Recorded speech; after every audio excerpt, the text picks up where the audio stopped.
Master એજ્યુકેશનમાં આપ સૌનું સ્વાગત છે.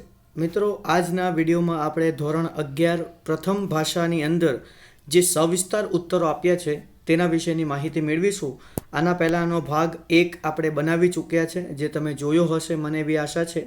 તો આજે આપણે ભાગ 2, જેની અંદર આગળના જે કાવ્યો અને પાઠ છે તેના આપણે સવિસ્તાર ઉત્તરોની ચર્ચા કરીશું. તો પદ્ય 15, મારા ફળીના ઝાડવા 2, એના કવિ છે દેવજી રા મોઢા. તો એનો એક જ પ્રશ્ન છે સવિસ્તાર ઉત્તરમાં કે મારા ફળીના ઝાડવા 2 ગીતનો મધ્યવર્તી વિચાર લખો. તો એનો ઉત્તર છે કે મારા ફળીના ઝાડવા 2 ગીતમાં કવિએ 2 ઝાડવાના વાર્તાલાપ મૂક્યા છે. એક ઝાડવું દૂર દૂર જંગલમાં ચાલ્યા જવાની વાત કરે છે. એનાથી એના ભાંદરડા એટલે કે સ્વજનોનો વિયોગ સહન થતો નથી. એને એકલવાયું લાગે છે. તેનો દિવસ તો ગમે તેમ પૂરો થાય છે, પણ રાત પૂરી થતી નથી. પરંતુ બીજું ઝાડવું એને સમજાવે છે કે જંગલમાં જીવનું જોખમ છે. ઓચિંતા કઠિયારા આવી એના પર કુહાડાના ઘા પર ઘા કરશે. આપણે ત્યાં સુરક્ષિત નથી. અહીં આપણને જેણે ઉછેર્યા, પાણી સિંચીને મોટા કર્યા, એમને આપણે ક્યારેય આપણા ફળ અને છાંયો આપીશું. બીજું ઝાડવું પહેલાં ઝાડવાને રોકાઈ જવા કહે છે. જેણે આપણને ઉછેર્યા છે એના બળતણ માટે ઉપયોગી થઈએ. આ ગીતમાં કવિએ 2 ઝાડવાના વાર્તાલાપ દ્વારા ઉપકારનો બદલો ઉપકારથી વાળવાની ભાવના રજૂ કરી છે.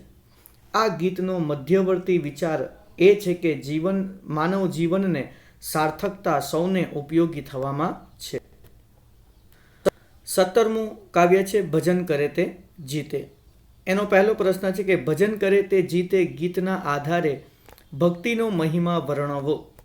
તેનો ઉત્તર છે હરિવરને પ્રસન્ન કરવાનું એકમાત્ર સાધન એ તેમના પ્રત્યે ભક્તને પ્રેમ ભક્તિ છે. મનુષ્ય દેહ દુર્લભ છે. મનુષ્યને આ દેહ કેવળ સાંસારિક સુખ સંપત્તિ જોઈએ છે. માટે હરિવરને પ્રસન્ન કરવા તે સેવા કરે છે, એના ચરણે ધન વરસાવે છે, વ્રત તપ કરે છે. પણ પરમાત્મા તો સાચી ભક્તિના ભૂખ્યા છે. હરિવરને પામવા અને એમની પ્રસન્નતા મેળવવા માટે કેવળ નિષ્કામ ભાવે, નિસ્વાર્થ ભાવે પ્રેમ ભક્તિ કરે તો તેની જીત છે.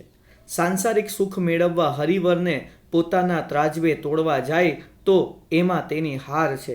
આમ ભજન કરે તે ગીતમાં પ્રેમી જનને વશ પાતળીઓ પ્રકારના ભક્તિભાવનો મહિમા જણાવ્યો છે. બીજું પ્રશ્ન છે ભજન કરે તે જીતે કાવ્યનો ભાવાર્થ સ્પષ્ટ કરો. તેનો ઉત્તર છે ભજન કરે તે જીતે કાવ્યનો ભાવાર્થ એ છે કે સંસારમાં મનુષ્ય દેહ દુર્લભ છે. મનુષ્ય આ દેહે પરમાત્માની સાચી ભક્તિ કરે તો હરિવર તેની પર પ્રસન્ન થાય. પણ હરિવરની સેવા ભક્તિ આપણને સંસારિક સુખ સંપત્તિ મળે એ હેતુથી સકામથી કરીએ અને એ દ્રષ્ટિએ હરિવરને મૂલવીએ તો આપણી એમાં હાર છે. એનાથી હરિવરને પ્રસન્ન થતા નથી. આપણે આપણી સંપત્તિ દ્વારા સેવા કરીને હરિવરને રાજી કરવાનો પ્રયત્ન કરીએ છીએ, પણ એમની પાસે સંપત્તિનો ભંડાર છે. એટલે હરિવરને સ્વાર્થી વૃત્તિથી મૂલવવાનું છોડી દઈએ અને સાચા હૃદયથી થોડી પણ પ્રેમ ભક્તિ કરીએ તો હરિવરનો પ્રેમ પામીએ અને હરિવર આપણી પણ પ્રસન્ન થાય. 19મું પદ્ય છે કાવ્ય દ્વય. એમાં પહેલું છે ખીલા. તો ખીલા વિશે પ્રશ્ન છે આપણી પાસે. ખીલા કાવ્યનો કેન્દ્રવર્તી વિચાર સ્પષ્ટ કરો. તો એનો ઉત્તર છે ખીલા કાવ્યમાં કેન્દ્રમાં ઈસુ ખ્રિસ્તને વધ સ્તંભ પર ખીલે જડી દેવાનો પ્રસંગ છે. આ કાર્ય અવિચારી અને અજ્ઞાની જનોના હાથે થયું છે. ખીલે જડી દેવાથી ઈસુ ખ્રિસ્તના દેહમાંથી લોહી નીતરી રહ્યું છે. ત્યાં એક વૃદ્ધ લુહાર એ ક્રૂસ પાસે આવે છે અને ઈસુના દેહની આવી કરુણ દશા જોઈને તે વ્યથિત થાય છે. તે વિચારે છે કે અરે, મેં આ ખીલાનું સર્જન સદઉપયોગની ભાવનાથી કર્યું છે, પરંતુ તેનો આવો દુરુપયોગ થશે એની તો મને કલ્પના જ નહોતી. જો કે કવિની દ્રષ્ટિએ ઈસુ ખ્રિસ્તને ખીલે જડી દીધા, પણ એમના દેહમાં નીતરતું લોહી જાણે સૂર્ય જેવું પવિત્ર અને શુદ્ધ છે. એમની આંખો ચંદ્રની શીતળતાના માધુર્યથી શોભે છે. આમ ખીલા કાવ્યનો કેન્દ્રવર્તી વિચાર એ જ છે કે સંસારમાં સર્જનાત્મક અને સંહારાત્મક એ બે વૃત્તિઓ ધરાવતા માણસો હોય છે, પરંતુ સર્જકે સારા હેતુથી કરેલ સર્જન વિનાશ રૂપે જોવા મળે ત્યારે સર્જક વ્યથિત થાય છે. બીજું કાવ્ય છે હું ચાહું છું. તો એનો ઉત્તર પ્રશ્ન છે પહેલા તો કે હું ચાહું છું કાવ્યનો ભાવાર્થ તમારા શબ્દોમાં આલેખો. તો એનો ઉત્તર છે કે હું ચાહું છું કાવ્યમાં કવિ સાચી ચાહના એટલે કે સાચા સ્નેહનું મહત્વ સમજાવે છે. સમાજની સુંદર વસ્તુ કે વ્યક્તિ પ્રત્યે સૌને સ્નેહ થાય છે, પરંતુ અસુંદર કોઈને પસંદ નથી, એને કોઈ ચાહતું નથી. કવિને તો સૃષ્ટિમાં જેટલી અસુંદર વસ્તુ કે વ્યક્તિઓ હોય તેને અતિશય ચાહીને સુંદર કરી મૂકવી છે, કારણ કે કવિ જાણે છે કે સંસારના સર્વ નાશવંત સંબંધો કરતાં શાશ્વત સ્નેહ સર્વોપરી છે. એટલે કવિ આ કાવ્યમાં જીવનના રાગદ્વેષ, ઊંચ નીચ, સુંદર અસુંદર વગેરે દ્વંદ્વોથી મુક્તિ મેળવવા માટે સાચા સ્નેહને પ્રાધાન્ય આપે છે. 21મો પદ્ય છે ભગવાનનો ભાગ. એમાં પહેલો પ્રશ્ન છે બાળપણમાં અને મોટા થયા પછી પાડવામાં આવેલા ભાગમાં શો તફાવત છે? તો ઉત્તર બાળપણમાં પાડવામાં આવેલા ભાગમાં એક ભાગ ભગવાન માટે જુડો કાઢતા બાળકોને વિશ્વાસ હતો કે ભગવાન રાત્રે છાના માના આવીને પોતાનો ભાગ ખાઈ લેશે, પરંતુ મોટા થયા પછી ભગવાન ભૂલાઈ જાય છે અને ઘર વખરીના, ગાય ભેંસ બકરીના ભાગ પાડવામાં કેવળ સ્વાર્થ વૃત્તિ જ મહત્વનો ભાગ ભજવે છે. ભગવાનમાં શ્રદ્ધા રહી નથી, એટલે ભગવાન માટે ભાગ પાડવાનું યાદ જ આવતું નથી. આમ બાળપણમાં નિર્દોષતા અને ભગવાનમાં શ્રદ્ધા હોય છે અને મોટપણમાં કેવળ સ્વાર્થ વૃત્તિ અને અહંકાર જ હોય છે. બીજો પ્રશ્ન છે ભગવાનનો ભાગ કાવ્યનો મધ્યવર્તી વિચાર સ્પષ્ટ કરો. તો એનો ઉત્તર છે ભગવાનનો ભાગ કાવ્યનો મધ્યવર્તી વિચાર એ છે કે આપણે જે કાંઈ કમાવીએ છીએ તેમાંથી એક ભાગ ભગવાનના નામે જુદો કાઢવાનો. જીવનમાં નાનપણથી જ ભગવાનમાં શ્રદ્ધા હોય તો આપણે જીવનમાં જે કાંઈ મળે એ પરમાત્માની કૃપાનું જ ફળ છે એમ સમજાય. જીવનમાં ગમે તેટલું કમાઈએ, સુખ સાહિબ્યમાં જીવીએ, આપણી પાસે ગમે તેટલી ધન દોલત હોય, પણ કેવળ સ્વાર્થી ન બનીએ આપણે સત્કાર્યો પાછળ ધન વાપરીએ એ ભગવાનનો ભાગ છે. ત્રીજું પ્રશ્ન છે ભગવાનનો ભાગ કાવ્યના આધારે જીવનની બે અવસ્થાની તુલના કરો.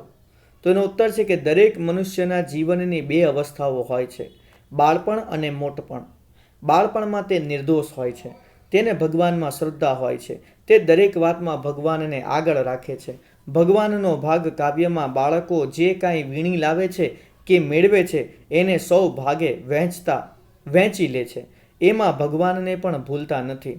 તેઓ માને છે કે ભગવાન રાત્રે છાના માના આવીને પોતાનો ભાગ ખાઈ લેશે, પછી એ જોવા જતા નથી કે ભગવાને પોતાનો ભાગ ખાધો કે કદાચ ભગવાન રૂપ કોઈ ગરીબ બાળકે ખાધો. આ પ્રકારનો સત્કર્મ જ કહેવાય. પરંતુ આ શ્રદ્ધા મોટપણમાં રહેતી નથી. તે મોટપણમાં ઘણું કમાય, ઘણી સુખ સંપત્તિ મેળવે, પણ ભાગ પાડવાનો વખત આવે ત્યારે તે ભગવાનને ભૂલી જાય છે. ભગવાનનો ભાગ કાઢવો અર્થાત સત્કાર્યો કરવા એ એને રબીશ, વાહિયાત, અર્થહીન લાગે છે. એ એનું સ્વાર્થીપણું અને અહંકાર સૂચવે છે. ચોથો પ્રશ્ન છે મોટા થવાની સાથે જ ઈશ્વર હાંસિયામાં ધકેલાઈ જાય છે. આ વિધાનની યથાર્થતા ભગવાનનો ભાગ કાવ્યના આધારે તપાસો. તો એનો ઉત્તર છે મોટા થવાની સાથે જ ઈશ્વર હાંસિયામાં ધકેલાઈ જાય છે. આ વિધાન ભગવાનના ભાગ કાવ્ય વાંચતા તદ્દન સાર્થક લાગે છે. મોટપણમાં માણસ સુખ સાહિબી, ધન દોલત, માન મોટપ, સગા સંબંધીઓ, સાંસારિક આનંદ પ્રમોદ વગેરેમાં રાચતો હોય છે. તે વખતે એના જીવનમાંથી ઈશ્વર હાંસિયામાં ધકેલાઈ જાય છે. પરિવારના સભ્યોનો ભાગ પાડવાની વાત આવે ત્યારે તે ઘરની ઝીણી ઝીણી વસ્તુઓનો ભાગ પાડવાનું ભૂલતો નથી. તે વખતે કોઈ ભગવાનનો ભાગ પાડવાનું કહે તો એને એ વાત રબીશ કે વાહિયાત લાગે છે. એ એની સ્વાર્થ વૃત્તિ અને અહંકાર દર્શાવે છે. પદ્ય 23 સહી નથી. તો એનો પહેલો પ્રશ્ન છે, સહી નથી ગઝલનો મધ્યવર્તી કે કેન્દ્રવર્તી ભાવ સ્પષ્ટ કરો. તો એનો ઉત્તર છે કે સહી નથી ગઝલના કેન્દ્રમાં શ્રદ્ધા અને બંદગી પ્રાર્થના છે. ધર્મને નામે થતા રમખાણો, આગ ચાપતા અને હિચકારું કૃત્ય કરનાર માણસો તો શૈતાન કરતાં પણ વિશેષ ક્રૂર અને ઘાતકી છે. જીવનમાં પારાવાર મુસીબતો આવી પડે અને એમાંથી બહાર નીકળવાનું છે, એટલે મરવાની ઉતાવળ કરવાની નથી. મુશ્કેલ પરિસ્થિતિમાં શ્રદ્ધા હોય તો એને પુરાવો આપવાનો હોતો નથી. એ તો વર્તનમાં આપોઆપ દેખાશે. જીવનમાં જ્યારે મોં પર સ્મિત વિલાઈ જાય અર્થાત સુખ જતું રહે અને પુષ્કળ આંસુ રેલાય અર્થાત દુઃખના પહાડ તૂટી પડે, ત્યારે બંદગી એ જ માત્ર માનવીને શાતા આપે છે, શાંત કરે છે. પરંતુ બંદગી પ્રાર્થના કરતી વખતે ચિત્ત એકાગ્ર ન રહે તો એને માટે મન કારણભૂત છે. એ તો બંદગીનો દ્રોહ કર્યો કહેવાય. એ સાચા અર્થમાં બંદગી જ નથી. મૃત્યુની ઠેસ અને જિંદગીની ઠેસ બંને સ્થિતિ દુઃખદ છે. જીવનમાં દુઃખ, દર્દ, વ્યથા, વેદના રૂપી ઠેસ વાગતા કે મૃત્યુની ઠેસ વાગતા માનવી મનથી ભાંગી પડે છે. ત્યારે શ્રદ્ધા જ માનવીને જીવવાની તાકાત આપે છે. એવે સમયે સ્થિર અને એકાગ્ર ચિત્તે ખુદાની બંદગી કરવી જરૂરી છે. અને છેલ્લું પદ્ય છે દશા અને દિશા. એમાં એક જ પ્રશ્ન આપણી પાસે છે કે દશા અને દિશા વિશે કવિ શું કહે છે. તો એનો ઉત્તર છે કે દશા અને દિશા વિશે કવિનું કહેવું છે કે વ્યક્તિના જીવનમાં કોઈ વાર માઠી ગ્રહ દશા ચાલતી હોય ત્યારે તેનાથી તે વિચલિત થઈ જાય છે, તેનો ગુલામ થઈ જાય છે, તો તે ખુમારીપૂર્વક જીવન જીવી શકતો નથી. હકીકતમાં તેને જીવનની સાચી દિશાની જાણ નથી. આથી તે દશાને જ પૂજે છે, અર્થાત તેને મહત્વ આપે છે. દશા એટલે કે ભાગ્યને આધારે બેસી રહેવા કરતાં ખુમારીપૂર્વક સાચી દિશા જાણે અર્થાત તે પુરુષાર્થ કરતી રહે તો તેનું જીવન સફળતા પ્રાપ્ત થાય છે.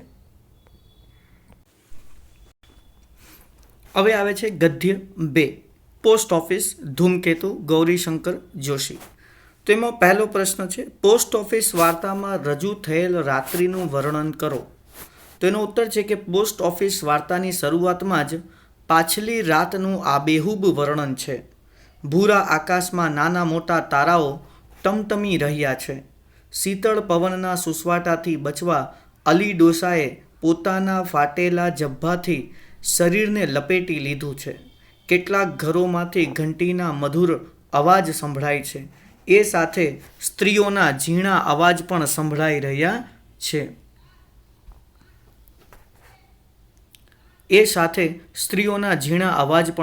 રહ્યા છે. એકાદ કૂતરાનો અવાજ, વહેલા ઉઠી ગયેલા લોકોના પગરખાનો દૂરથી સંભળાતો અવાજ, અકાળે જાગી ગયેલા પક્ષીના અવાજો સિવાય આખું શહેર સાવ શાંત હતું. લોકો મીઠી નિંદ્રા માણી રહ્યા હતા. શિયાળાની રાત વધુ ગાઢ બનતી જતી હતી. મનુષ્યના સ્વભાવ જેવી શિયાળાની ઠંડી કાતિલ હથિયારની જેમ પોતાનું સામ્રાજ્ય ચારે બાજુ ફેલાવી રહી હતી. રાત્રિ વધારે સીમણી અંધકારમય બનતી હતી. પવન સોંસરવો નીકળી જતો હતો.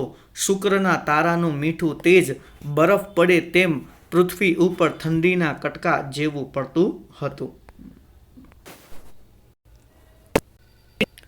બીજો પ્રશ્ન છે, પોસ્ટ ઓફિસ અલી ડોસા માટે ધર્મક્ષેત્ર તીર્થસ્થાન બન્યું. આ વિધાન સમજાવો. તો એનો ઉત્તર છે કે અલી ડોસો વૃદ્ધ થતાં તેને દૂર સાસરે રહેતી એકની એક દીકરી મરિયમની યાદ સતાવતી હતી. ડોસો દીકરીના વિરહમાં ઝૂરી રહ્યો હતો. તે દીકરીના પત્રની રાહમાં દિવસો વિતાવતો હતો. તે જાણતો હતો કે પત્ર આવશે તો પોસ્ટ ઓફિસમાં જ આવશે. આથી તે દરરોજ વહેલી સવારે શહેરની પોસ્ટ ઓફિસે પહોંચી જતો. જેમ કોઈ ભાવિક ભક્ત પરમાત્માના દર્શન માટે પવિત્ર ધર્મક્ષેત્ર તીર્થસ્થાનમાં શ્રદ્ધા અને વિશ્વાસથી જાય, એમ અલી ડોસો પણ દીકરીના પત્રની આશામાં શ્રદ્ધા અને વિશ્વાસથી પોસ્ટ ઓફિસે જતો. આમ પોસ્ટ ઓફિસ અલી ડોસા માટે ધર્મક્ષેત્ર તીર્થસ્થાન બની ગયું હતું. અલી ડોસાનું પાત્ર લેખન કરો. મહત્વનો પ્રશ્ન છે. એનો ઉત્તર છે કે અલી કોચમેન એની યુવાનીમાં કુશળ શિકારી હતો. તેનું નિશાન અચૂક હતું. એક પણ પક્ષી તેની બાજ નજરમાંથી છટકી શકતું નહીં. પરંતુ વૃદ્ધાવસ્થાએ પહોંચતા તેનામાં ગજબ પરિવર્તન આવ્યું હતું. તે શિકારી મટી એક સંવેદનશીલ વત્સલ માનવ બની ગયો. વૃદ્ધાવસ્થામાં તેને દૂર સાસરે રહેતી એકની એક દીકરી મરિયમની યાદ સતાવતી હતી. તે પુત્રીના વિરહમાં તડપતો હતો. દીકરીના પત્રની રાહ જોતા અલી માટે પોસ્ટ ઓફિસ જાણે તીર્થસ્થાન બની ગયું હતું. તે શ્રદ્ધા અને વિશ્વાસથી રોજ વહેલી સવારે પોસ્ટ ઓફિસે પહોંચી જતો અને સાંજ પડીએ નિરાશ થઈને પાછો વળતો. આથી તે પોસ્ટ ઓફિસના કર્મચારીઓ માટે ઉપહાસનું પાત્ર બની ગયો હતો. કર્મચારીઓ તેને ગાંડા ગણતા હતા. પોતે હવે લાંબુ નહીં જીવે એમ લાગતા અલી ડોસાએ પોતાની ડાબડીમાંથી 5 ગીની કાઢી તેણે લક્ષ્મીદાસ નામના કર્મચારીને તે આપી અને વિનંતી કરી, આ ગીની મને કામની નથી. અલ્લાહની સાક્ષી તમને આપું છું. મારી મરિયમનો પત્ર આવે તો મારી કબર પર પહોંચાડજો. પોતાની પુત્રી પ્રત્યેના અલીનું વાત્સલ્ય આ સિવાય બીજું શું કરી શકે? આ વાર્તામાં અલીના જીવનના 2 હૃદયસ્પર્શી પાસાઓ રજૂ થયા છે. યુવાનીમાં શિકાર કરવાનો આનંદ લૂંટતો અલી અને વૃદ્ધાવસ્થામાં દીકરીમાં તડપતા એક વત્સલ પિતા. ચોથો પ્રશ્ન છે, તે પણ મહત્વનો પ્રશ્ન છે કે પોસ્ટ ઓફિસ વાર્તાનો અંત તમારા શબ્દોમાં લખો. તો એનો ઉત્તર છે કે વૃદ્ધાવસ્થામાં અલી ડોસો પોતાની એકની એક દીકરી મરિયમના વિરહમાં તેના પત્રની પ્રતીક્ષામાં ઝૂરી રહ્યો હતો. તેને આશા હતી કે દીકરીનો પત્ર જરૂર આવશે, પણ એની આશા નિષ્ફળ નીવડી. અલી ડોસાને લાગ્યું કે હવે તે લાંબુ જીવે નહીં. આથી તેણે પોસ્ટ ઓફિસના એક કર્મચારી લક્ષ્મીદાસને બોલાવ્યો. અલી ડોસાએ પોતાની પાસે મૂકેલી 5 ગીની અલ્લાહની સાક્ષીએ કર્મચારીને આપી અને વિનંતી કરી, આ ગીની મારે હવે જરૂર નથી. તમને કામ આવશે, પણ મરિયમનો પત્ર આવે તો મારી કબર પર મૂકજો. એ વાતને 3 મહિને વીતી ગયા. પછી એક દિવસે તેની દીકરી મરિયમનો પત્ર આવ્યો. એ અરસામાં પોસ્ટ માસ્ટર પોતાની દીકરીના સમાચાર ન મળતા ચિંતાતુર હતા. એમની દશા પણ અલી ડોસા જેવી હતી. એવામાં કર્મચારીએ તેમને અલી ડોસા મરી ગયાના સમાચાર આપ્યા. પોતે અલી ડોસાની વેદના ન સમજી શક્યા એનું એમને દુઃખ હતું. એ સાંજે કર્મચારી લક્ષ્મીદાસ અને પોસ્ટમાસ્ટર બંને જણા અલી ડોસાની કબર પર જઈને અલીની દીકરી મરિયમનો પત્ર મૂકી આવ્યા. આમ દીકરીના પત્રને ઝંખતા વત્સલ પિતાની વ્યથા વાર્તાનો અંત આવે છે. 5મો પ્રશ્ન છે, મનુષ્ય પોતાની દ્રષ્ટિ છોડી બીજાની દ્રષ્ટિએ જુએ તો અડધું જગત શાંત થઈ જાય એવું પોસ્ટ ઓફિસ નવલિકામાં લેખક શા માટે કહે છે? તો એનો ઉત્તર છે કે પોસ્ટ ઓફિસ નવલિકામાં લેખકે અલી કોચમેનના જીવન પરિવર્તનની કથાને નિરૂપી છે. એક સમયે અલી કોચમેન એની યુવાનીમાં કુશળ શિકારી ગણાતો હતો, પરંતુ તેની વૃદ્ધાવસ્થામાં એ શિકારી મટી એક સંવેદનશીલ વત્સલ પિતા બની ગયો હતો. વૃદ્ધાવસ્થામાં તેને દૂર સાસરે રહેતી તેની એકની એક દીકરી મરિયમની યાદ સતાવતી હતી. તે પુત્રીના વિરહમાં તડપતો હતો. દીકરીનો પત્ર આવશે એ આશામાં અલી ડોસો રોજ વહેલી સવારે પોસ્ટ ઓફિસે પહોંચી જતો, પણ સાંજ થતાં જ એ નિરાશ થઈને પાછો વળતો. એના આ વર્તનથી પોસ્ટ ઓફિસના કર્મચારીઓ તેને ગાંડો ગણતા હતા. તેની હાંસી ઉડાવતા. દીકરીના પત્રની રોજ પૂછપરછ કરતા અલી ડોસા પર પોસ્ટ માસ્ટરને પણ શરૂઆતમાં ગુસ્સો ચડતો. તેમણે પણ તેની સાથે તોછડું અને અપમાનભર્યું વર્તન કર્યું હતું. પરંતુ દૂર દેશાવર રહેતી દીકરીની માંદગીના સમાચાર મળ્યા ત્યારે તેને અલી ડોસાની પિતૃ વેદના સમજાઈ. તેના પ્રત્યે લાગણી જાગી. ત્યારે મરિયમનો કાગળ આવ્યો. ત્યારે તેઓ અલી ડોસાને જાતે પહોંચાડવા તૈયાર થયા, પણ બહુ મોડું થઈ ગયું હતું. અલી મૃત્યુ પામ્યા હતા. આ પ્રસંગ પરથી લેખક કહે છે કે મનુષ્ય પોતાની દ્રષ્ટિ છોડીને બીજાની દ્રષ્ટિએ જુએ તો અડધું જગત શાંત થઈ જાય. ગદ્ય 4 અમૃતા. પહેલો પ્રશ્ન, રાજુબાએ કહેલી બાના બચપણની વાત અમૃતા પાઠના આધારે તમારા શબ્દોમાં લખો. એનો ઉત્તર છે, એક દિવસ રાજુબાએ અમુ અને તેના ભાઈના બાની બાળપણની એક વાત કહી. તેમના બાનું નામ નર્મદા હતું. એ 9-10 વર્ષની હતી ત્યારે રાજુબા માંદા પડી ગયા હતા. કોઈને આશા નહોતી કે એ જીવશે.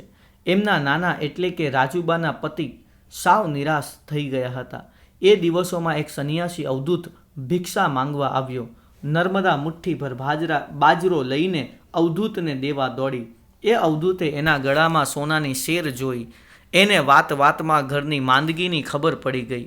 એટલે એણે નર્મદાને કહ્યું કે તારી આ સોનાની કંઠી આપી દે તો તારી માસાજી થઈ જાય એવી ઈશ્વરીય ભસ્મ આપું. ભોળી નર્મદાએ તરત જ સોનાની કંઠી ગળામાંથી ઉતારીને એ સાધુને આપી દીધી અને સાધુ ચપટી રાખ આપીને ચાલતો થયો. નર્મદાએ ભસ્મને પાણીમાં રેડી ચમચીથી રાજુબાના ગળામાં ઉતારી દીધી. ભગવાનનું કરવું કે ત્યાર પછી તેઓ સાજા થઈ ગયા. 8-10 દિવસ પછી નર્મદાના ગળાની સોનાની કંઠી ન જોતા આખી વાત પકડાઈ ગઈ. બીજો પ્રશ્ન છે, અમૃતાનો પાંચિંકા પ્રેમ તમારા શબ્દોમાં વર્ણવો. તો એનો ઉત્તર છે કે અમૃતાને પાંચિંકા રમવાનો ખૂબ શોખ હતો. એ તેની મનગમતી રમત હતી. તે કલાકોના કલાકો સુધી રમે પણ થાકે નહીં. તે પાંચિંકા રમવામાં એક્કો હતી. અમુએ તેમના ફળિયામાં રહેતા ભૈરવ કાકા પાસેથી આરસના પાંચિંકા લાવી આપવાનું વચન લીધું. બીજે દિવસે અમુની પાસે આરસના સુંદર કૂકા આવી ગયા. તેણે રમીને એ પાંચિંકાને સરસ મજાના લીસા અને ચળકતા બનાવી દીધા હતા. અમુ પાંચિંકાથી રમે ત્યારે તેનો કૂકો ઊંચે ઉછળે અને નીચે આવે ત્યારે કૂકાની સાથે એની આંખની કીકી પણ ઊંચી ચડે કે નીચે ઉતરે. અમુ પાંચિંકા રમવામાં એવી એકાકાર થઈ જતી કે તેની ચબરાખ આંખો ઊંચે ઉછળતા કૂકાને તરત જ હાથમાં ઝીલી લેતી. આરસના કૂકા એને ખૂબ વહાલા હતા. એને સાચવવા માટે એણે ખાસ મસરૂની કોથળી કરાવેલી. કૂકા એટલે અમુનો પ્રાણ, એનું અમૂલ્ય ઘરેણું, એની મોંઘામાં મોંઘી મિલકત. ત્રીજો પ્રશ્ન છે, લેખકનો ભગીની પ્રેમ અમૃતા ચરિત્ર નિબંધમાં કઈ રીતે પ્રગટ થયો છે તે જણાવો. તો આનો ઉત્તર છે કે લેખકને અમુ એટલી વહાલી હતી કે બહેન અમૃતા પર ચરિત્ર નિબંધ લખીને જાણે પોતાની વહાલસોઈ બહેનને શ્રમણાંજલિ આપી છે. બહેનની વાત કરતા લેખક ક્યારેક ગળગળા થઈ જાય છે તો અમુની ગેરહાજરીમાં પોતાના જ ભવા પંપાળીને તેને યાદ કરે છે. અમુએ ભોળા ભાવે તેની બાને કહેલું કે બા, મારા ગળામાંથી સોનાની કંઠી કાઢી લે, નહીં તો હું પણ કોઈ સાધુને આપી દઈશ. આ પ્રસંગને પણ લેખક ભૂલ્યા નથી. અમુને વહાલા પાંચિંકા, તેની રમવાની ઢબ, રમતી વખતે ઉછળતા કૂકાની સાથે અમુની ઉછળતી આંખનું કીકીનું કેવું ગજબ સજીવ અને સુંદર ચિત્ર આલેખ્યું છે. વિશેષ તો એના લગ્નને અટકાવવા અમુએ બાની સામે કરેલી અરજી, બાપુજીને કરેલા કાલાવાલા પણ બિચારી અમુનું કોણ માને, એ શબ્દો દ્વારા ભાઈએ બહેન પ્રત્યેની સહાનુભૂતિ દર્શાવી છે. અમુની આંખોમાંથી છલકાતો સ્નેહ જોઈ એને બાજી પડે છે અને બંને મન મૂકીને રડે છે. અમુના લગ્ન લેવાયા ત્યારે તેઓ એટલા ગમગીન થઈ ગયેલા કે અમુની પીઠી ચડી ત્યારે તેઓ રડી પડ્યા. અમુની વિદાય વખતે મસરૂની કોથળીમાં પાંચિંકાની સાથે 50 રૂપિયા મૂકી બહેનના હાથમાં કોથળી સરકાવી ત્યારે અમુએ ભાઈની સામે જોયું. ભાઈ અમુની એ આંખો કદી ભૂલ્યા નથી. લગ્નના 4 વર્ષ થયા પછી ભાઈની લાડલી, તોફાની, મસ્તીખોર બહેન અમુને અચાનક બીમારીઓએ ઘેરી લીધી અને સૌને રડતા મૂકીને અમુ ચાલી ગઈ. અમુના મૃત્યુ પછી તેની પેટીમાં પડેલ કૂકા જોઈને લેખકનું હૃદય દ્રવી ઉઠ્યું અને બાને ભેટી પડી. છઠ્ઠું ગદ્ય છે સુંદરીની શોધમાં. એમાં પહેલો પ્રશ્ન છે, જયશંકરે રંભા દૂધવાળીની ભૂમિકા ભજવવા માટે કેવી તૈયારી કરી? તો એનો ઉત્તર છે, બાપુલાલે જયશંકર પાસે વિક્રમ ચરિત્રની રંભા દૂધવાળીની ભૂમિકા તૈયાર કરાવી. એ માટે તેમણે એની આખી વાર્તા સમજી લીધી, જેમાં જયશંકરે પોતાનો દ્રષ્ટિકોણ ઉમેરવા માંડ્યો હતો. આ નાટકમાં પ્રસંગો આ પ્રમાણે આવે છે કે રંભા દૂધવાળી બનીને પોતાના પતિ અને વિક્રમના પુત્ર રાજરતન પાસે જવું, એને પોતાના આકર્ષણથી આકર્ષવો, આકર્ષાય એટલે સ્ત્રીઓચિત રીતે નકારવો અને જેમ જેમ નકારથી આકર્ષણ વધતું જાય તેમ તેમ નકારની માત્રા વધતી જવી. છેવટે જાણે નિરૂપાય બનીને આકર્ષણના વશ થઈ રાજરતનની માંગણીનો સ્વીકાર કરવો. તેઓ આ દરેક પ્રસંગને મગજમાં રાખીને આગળ પાછળના દ્રશ્યોમાં અભિનય કરતા. જયશંકર આ બધા પ્રસંગોને એક પછી એક ક્રમમાં અને ચડિયાતા ક્રમમાં ઉપસાવી જતા. બીજો પ્રશ્ન છે, જુગલ જુગારી નાટકની નાયિકા લલિતાના સરળ વાચિક અભિનય વખતે જયશંકરની મનસ્થિતિ કેવી હતી? તો ઉત્તર, જુગલ જુગારી નાટકની નાયિકા લલિતાની ભૂમિકા જયશંકરને ભજવવાની હતી. જયશંકર એ પાત્ર ભજવતી વખતે એમાં ખૂબ તરબોળ થઈ ગયા. નાટકનો પ્રસંગ આ પ્રમાણેનો હતો. એક સમયે જે પતિ પોતાની પત્નીને ખૂબ પ્રેમ કરતો હતો તે જ પતિ જુગારના રવાડે ચડી ગયો હતો. તે પત્નીની સામે જોતો પણ નથી. પત્નીને ફોસલાવીને મનાવીને એના બાળકોના નામે મૂકેલા પૈસા પડાવી લેતો, એની પાસે સહી કરાવી લેતો. આ પ્રસંગની જયશંકર પર એટલી ઘેરી અસર થઈ કે તેમને લલિતાની ભૂમિકાનો સમગ્ર ખ્યાલ આવી ગયો અને સરળ વાચિક અભિનય કરતાં એમની આંખોમાંથી દળદળ આંસુ સરવા લાગ્યા. નાટકના છેલ્લા શબ્દો ઉચ્ચાર. પ્રશ્ન 3. લલિતાની ભૂમિકા ભજવવા માટે જયશંકરે શી તૈયારીઓ કરી? તેનો ઉત્તર છે, જયશંકરના મનમાં લલિતાની ભૂમિકા ભજવવા અંગેની કેટલીક ગૂંચ કેમ ઉકેલવી એના વિચારમાં એ હતા. એવામાં તેમને લલિતાની ભૂમિકાનો આદર્શ મળી આવ્યો. બાબુભાઈ અને કૃષ્ણાબહેને જ્યારે ભાવિ વધુનો સત્કાર કરવા માંડ્યો ત્યારે એ સત્કાર સ્વીકારતા એ કન્યાના મુખ ઉપર શરમના શેરડા પડ્યા. તેના મુખ પર હાસ્ય હતું છતાંય તેને ઠાવકાણપણું પણ સાચવ્યો. આ દ્રશ્ય જોતાં જ જયશંકરની જુગલ જુગારીની લલિતાના જુગલ સાથેના પ્રથમ મિલાપ સમયની ગૂંચ આપોઆપ ઉકેલી ગઈ. એ કન્યાના વસ્ત્ર પહેરવાની સપ્રમાણ અને છટાદાર અદા જોઈને તેમને લલિતાનો પોશાકનો ઉકેલ પણ મળી ગયો. એ કન્યા પાસેથી એના પોલકા સીવનાર દરજીનું ઠામ ઠેકાણું મેળવી લીધું. આમ જયશંકરે લલિતાની ભૂમિકા ભજવતા પહેલાં આ કન્યાનું સૂક્ષ્મ અવલોકન કર્યું. સાંગોપાંગ એના જેવું હસતું જ મોઢું, એ જ સંકોચ અને છૂટથી આપતો જવાબ. આ અવલોકન જયશંકરને લલિતાની ભૂમિકામાં ઉતારવામાં કામ લાગ્યું. આ રીતે જયશંકરે લલિતાની ભૂમિકા ભજવતા પહેલાં ઘણી તૈયારીઓ કરી. ચોથો પ્રશ્ન આવે છે, જયશંકરની સુંદરી સુધીની રૂપાંતર યાત્રા તમારા શબ્દોમાં વર્ણવો. તો એનો ઉત્તર છે કે જયશંકર ભોજક એક નાટકના જીવ હતા. 12 વર્ષની વયે એમના અભિનય ગુરુ બાપુલાલ નાયકે એમને સરસ્વતી ચંદ્ર નવલકથા વાંચવાની સલાહ આપી. નાની વયે સરસ્વતી ચંદ્રના 4 ભાગ વાંચતા એમાંના કુમુદ સુંદરી, કુસુમ, ગુણસુંદરી તેમજ અલક કિશોરી, સૌભાગ્ય દેવી, મેના રાણી, ચંદ્રાવલી મૈયા જેવા નારી પાત્રોએ એમના પર જાણે કામણ કર્યું. તેઓ અરીસાની સામે ઊભા રહીને એ પાત્રોનો અભિનય કરતા.